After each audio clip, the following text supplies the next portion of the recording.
Olá. Muitas coisas interessantes que eu vou ter que deixar para o debate, porque para garantir o tempo eu vou me basear no que eu escrevi antes para a discussão, né? Então vou pedir licença para vocês para ler. Boa noite a todos. Quero iniciar agradecendo o convite para falar sobre esse tema tão apaixonante e também agradecendo a presença de todos que vieram prestigiar o debate. Como muitos devem saber, a Comuna de Paris é a primeira grande façanha histórica dos trabalhadores numa luta independente contra o capitalismo e seu Estado. E por isso representou sempre uma grande bandeira e um ponto de partida para todas as lutas que se seguiram. É interessante poder discutir esse tema hoje, não só resgatando os enormes acontecimentos históricos que a Comuna representa, mas também enfatizando as lições inesquecíveis que ficaram marcadas a sangue e fogo depois dessa experiência. E é especialmente significativo voltar a essas lições no momento atual, em que vivemos desde 2008 o desenvolvimento desigual da maior crise capitalista em muitas décadas, que já afundou uma série de países, inclusive alguns desenvolvidos como a Grécia, Portugal e Espanha, apesar de não ter atingido em cheio o nosso país. E quando vivemos um ressurgir de lutas populares e operárias em diversos países, em primeiro lugar no que se convencionou chamar de Primavera Árabe, Egito, Tunísia, Síria, Líbia, Bahrein e outros, mas também em outros países e continentes, como foram no fim de 2010 na França, e mais recentemente na Bolívia, no estado de Wisconsin, nos Estados Unidos, e agora com muita força nos acampamentos da juventude nas principais cidades do estado espanhol, questionando a monarquia, o regime podre do PSOE e do PP e os planos capitalistas de ajuste para descarregar a crise sobre os trabalhadores, os imigrantes e a juventude. Nesses processos, em particular nos grandes levantamentos que assistimos no norte da África e no Oriente Médio, vimos como os povos e os trabalhadores apresentaram uma energia revolucionária que não se via há muito tempo, e mostraram claramente que não aceitavam mais as ditaduras corruptas e pró-imperialistas que vêm governando a região há décadas e quiseram tomar o destino em suas mãos. Porém, vimos também que cada um desses processos revolucionários padeceu de uma grande falta de alternativas políticas frente aos regimes odiados pelas massas. Se o repúdio aos governos e aos regimes se fez sentir claramente, a ideia de pelo que substituí-los, de qual seria a alternativa à fome e à miséria impostas pelo capitalismo, essa ideia não apareceu, senão muito marginalmente. E a mesma coisa se repete agora, em escala menor, nos atuais acontecimentos no Estado espanhol. É que os 30 anos sem revoluções vitoriosas, em nenhum lugar do mundo, as décadas de propaganda burguesa, de que o socialismo morreu e de que não há alternativa, tudo isso representa um grande peso que as próximas lutas terão ainda que carregar. E é por isso que discutir as lições das Comunas de Paris hoje se reveste de interesse especial. Quando a Comuna irrompeu, com os trabalhadores de Paris se levantando, denunciando as misérias e as traições do governo francês, que preferia entregar o país ao domínio da Prússia do que permitir a livre expressão dos trabalhadores, quando os trabalhadores e o povo miúdo de Paris se levantaram e se reuniram na Comuna e declararam que ela era um poder paralelo e superior ao governo oficial, quando eles se auto-organizaram e decretaram as nacionalizações, a revogabilidade de todos os mandatos públicos, o fim do exército permanente e da polícia como um órgão de repressão separado e sua substituição pelo povo em armas. Quando eles se puseram de pé e afirmaram aos quatro ventos que estavam ali pela humanidade, como disse a professora, instaurando na prática o primeiro governo de trabalhadores de que se tem notícia, Marx não duvidou de dizer: seja qual for o resultado, um novo ponto de partida de importância mundial foi conquistado. Isso é verdade, companheiros e colegas. Um novo ponto de partida foi conquistado, pois a partir dali ficava claro que os trabalhadores não somente não precisavam mais seguir atrás da burguesia, mas também que eles eram capazes de maneira independente, derrubar o Estado capitalista e construir um novo tipo de Estado. Um Estado cuja principal função é tomar medidas para o fim da divisão da sociedade em classes, para o fim da exploração e da divisão da sociedade entre o que Marx chamava de os produtores, ou seja, os que tudo produzem e tudo controlam com a sua força de trabalho, e os apropriadores, os que se apropriam do que é produzido socialmente para o seu benefício particular. E nesse sentido, um Estado que, superando a divisão da sociedade em classes, comece desde o início a deixar de ser Estado enquanto tal e que represente um passo adiante para a total abolição do Estado. Porém, como sabemos, a Comuna foi derrotada, como foi discutido aqui também. Dezenas de milhares de pessoas foram fuziladas nas ruas de Paris e outras tantas tiveram de fugir da França. E demorou depois mais de 30 anos para que uma nova revolução como aquela tivesse lugar. E entre as razões dessa derrota da Comuna, temos que identificar a falta de clareza política daqueles que estavam na sua linha de frente, daqueles que cumpriram as funções dirigentes no processo. Pois, por maior que tenha sido o heroísmo dos combatentes da Comuna, os comunards, eles também demonstraram a maior ingenuidade e despreparo.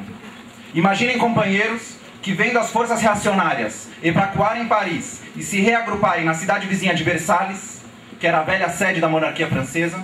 os trabalhadores da Comuna não quiseram reprimi-los, não quiseram combater o poder material com poder material, e esperaram que a força moral da sua causa, por si só, fosse capaz de vencer a resistência dos reacionários sem um combate sério. Foi analisando esse grande erro que Marx concluiu pela necessidade da ditadura revolucionária do proletariado.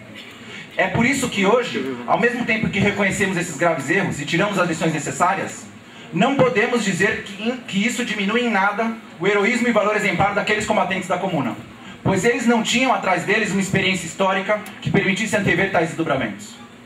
E é por isso que não podemos dizer o mesmo hoje, 140 anos depois da Comuna, dos que querem fazer dos seus defeitos virtudes.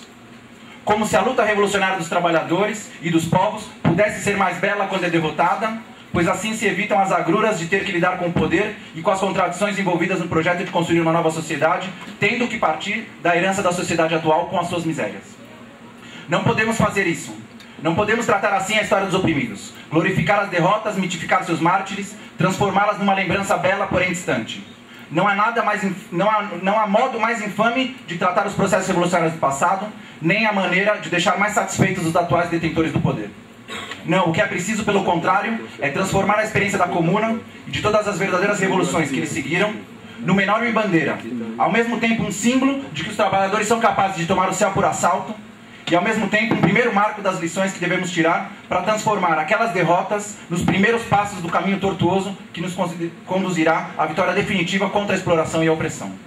Por isso, antes de encerrar, quero fazer ainda duas discussões, fraternais com certeza, com dois pontos de vista que são muito frequentes na esquerda de hoje e que, na nossa opinião, na minha, não são consequentes com as lições que a Comuna e as revoluções do século passado deixaram para nós. Em primeiro lugar, uma discussão com os anarquistas. Entendendo com esse nome, não só os que pintam o A na bolinha, mas todas as pessoas comuns que alimentam preconceitos anarquistas em suas consciências. Lenin já dizia que os anarquistas tentaram apresentar a Comuna como uma coisa, por assim dizer, deles, que confirmava a sua doutrina, mas não compreenderam nada dos ensinamentos da Comuna, nem da análise que Marx fez dela. Termina a citação do livro.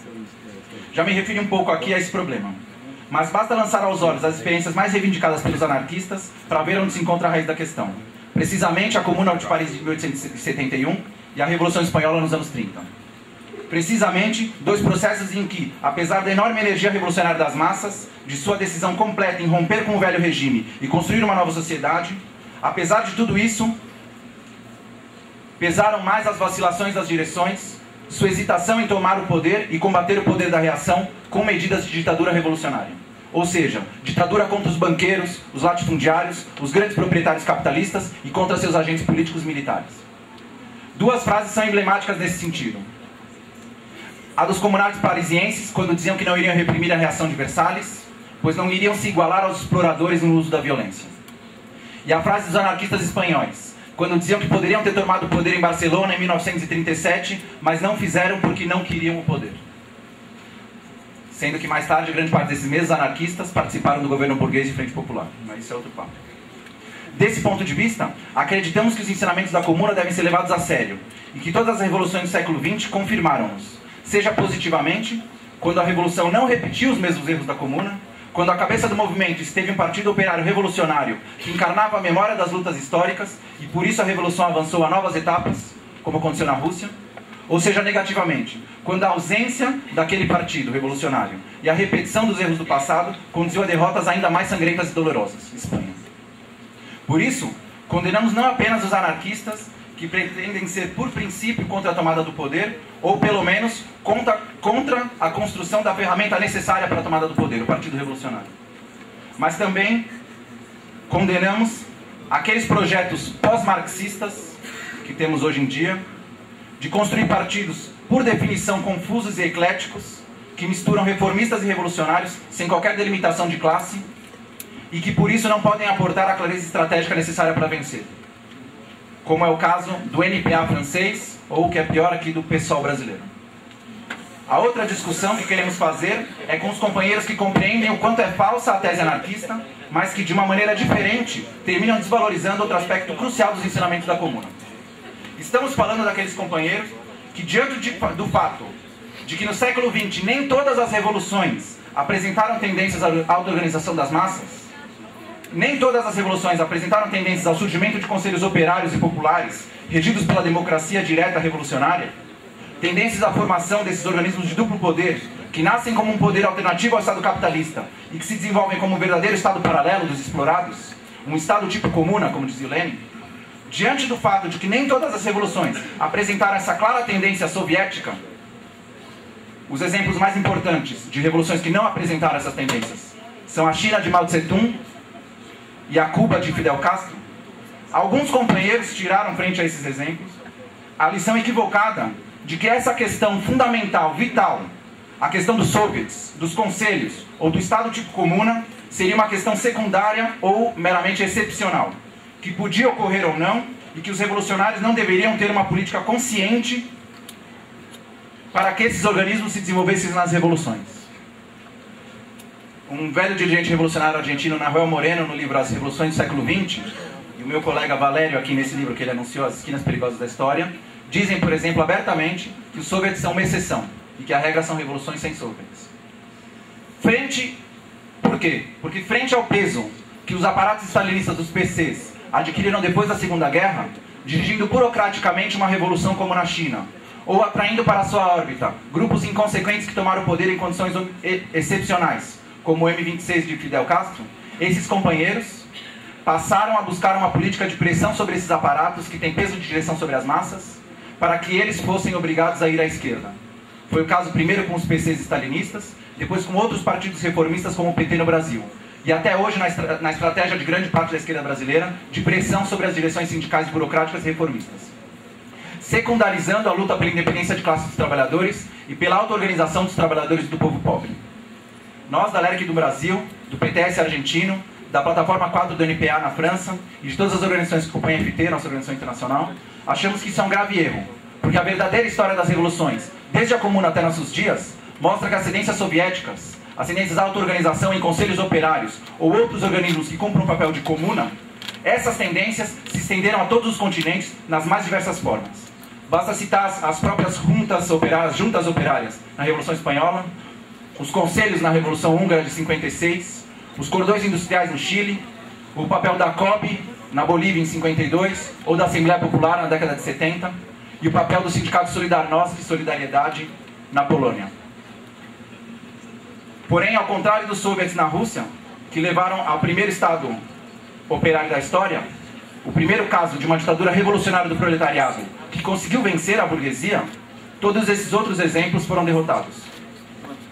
Da Espanha, da Hungria, do Chile, etc. Mas eles apontaram um caminho a seguir. O caminho aberto pela Comuna. E se apenas na Rússia esse caminho alcançou novos patamares, isso não é casual, não é coincidência. Mas se deve ao fato de que apenas lá, a vanguarda operária e juvenil se agrupou num partido com uma clara estratégia revolucionária e internacionalista, o Partido Bolchevique. E em todos os outros casos, se sobrou iniciativa revolucionária das amplas massas trabalhadoras do povo, faltou a elas uma direção forjada pelos seus combatentes de vanguarda, temperada na luta legal e ilegal, aberta e clandestina, capaz de indicar o caminho nas encruzilhadas difíceis da luta pelo poder.